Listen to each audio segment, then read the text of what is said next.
Le petit quartier de Sherbrooke est un projet de 73 mini-maisons pour lequel je vous présente 5 raisons pourquoi c'est un projet éco-responsable.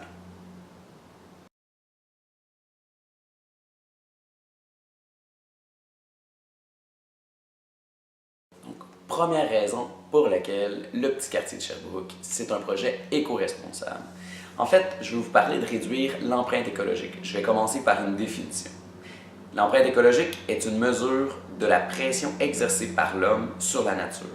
L'empreinte écologique évalue la surface productive nécessaire à une population pour répondre à sa consommation de ressources et à ses besoins en absorption de déchets.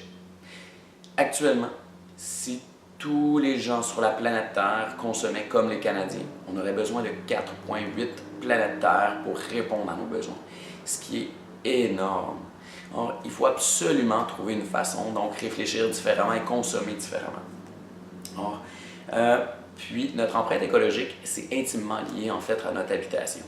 Comme là, donc, puisqu'on va avoir des petites maisons, on peut penser à réduire notre consommation d'énergie, donc l'électricité en particulier. Ensuite, comme c'est un projet qui est particulièrement minimaliste, or déjà là, il faut revoir notre façon de fonctionner. Donc, on réduit notre surconsommation pour aller à une consommation de base pour laquelle à chaque fois qu'un objet rentre à la maison, il faut que tu te poses la question, est-ce que j'en ai réellement besoin?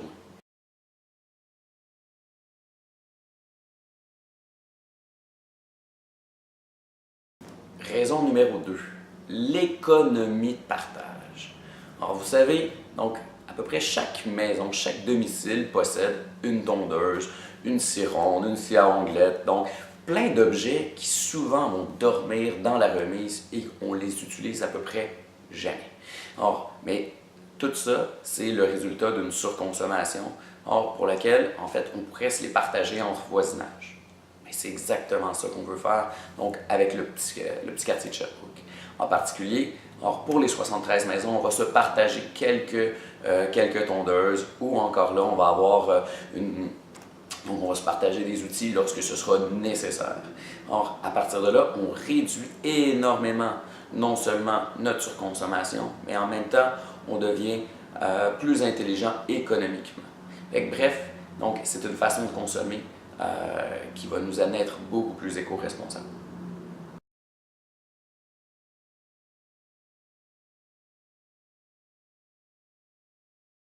Raison numéro 3. Je ne sais pas pour vous, mais il m'arrive à l'occasion de voir différentes vidéos de déforestation dans le monde. Ça me touche vraiment de voir tout ça, puis des fois je me pose sincèrement la question, mais comment on peut faire pour changer le monde? Puis ma réponse c'est, je n'ai pas nécessairement le pouvoir de changer le monde, mais j'ai le pouvoir de changer mon monde. Le petit quartier de Sherbrooke a quelque chose de formidable. On va avoir une forêt de 6 acres qui va nous être donc réservée, qui va être une zone de conservation. Fait que non seulement ça va nous donner un endroit pour aller se promener, mais en même temps, ça nous donne un endroit qui va devenir le poumon de notre quartier. Fait que, bref, ça nous donne l'occasion d'être des acteurs directement dans le changement et de se réserver une forêt pour laquelle il ne pourra pas avoir de coupe à blanc qui nous sera réservée.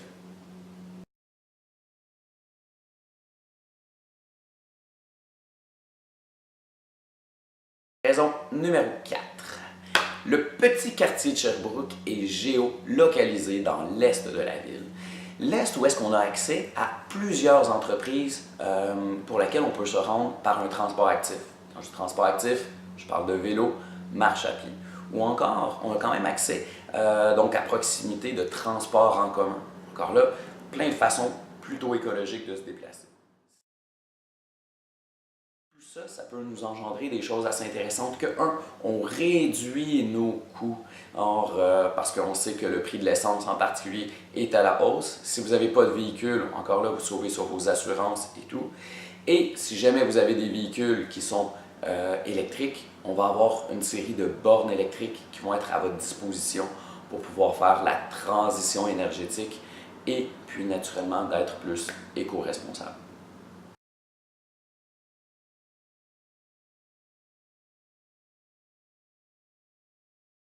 Raison numéro 5. Bien qu'il y aurait plein d'autres raisons, je vous parle de celle-ci. C'est notre jardin communautaire. Je ne sais pas si vous avez déjà réalisé, vous allez à l'épicerie, vous achetez, je ne sais pas, un produit qui vient du Mexique.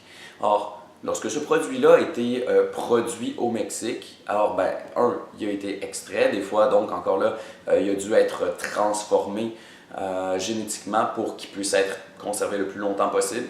Ensuite, réfrigéré, mis dans un moyen de transport, apporté jusqu'à l'épicerie ici, et là, naturellement, mis sur les rayons pour qu'on puisse donc les acheter et les consommer.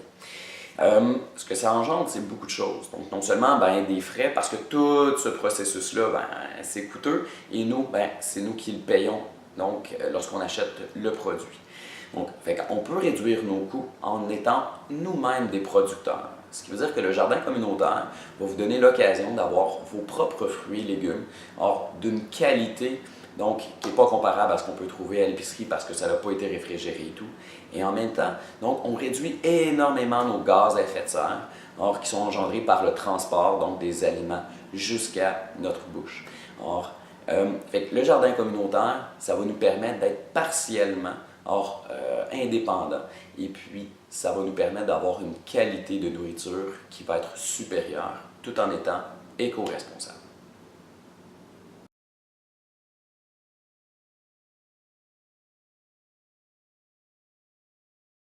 Pour toutes ces raisons, le petit quartier de Sherbrooke, c'est un projet éco-responsable qui dépasse de loin la simple habitation. C'est un projet pour lequel on partage des valeurs sociales et écologiques avec donc un ensemble de personnes qui, tout comme vous, veulent être des acteurs de changement dans la transition écologique actuelle.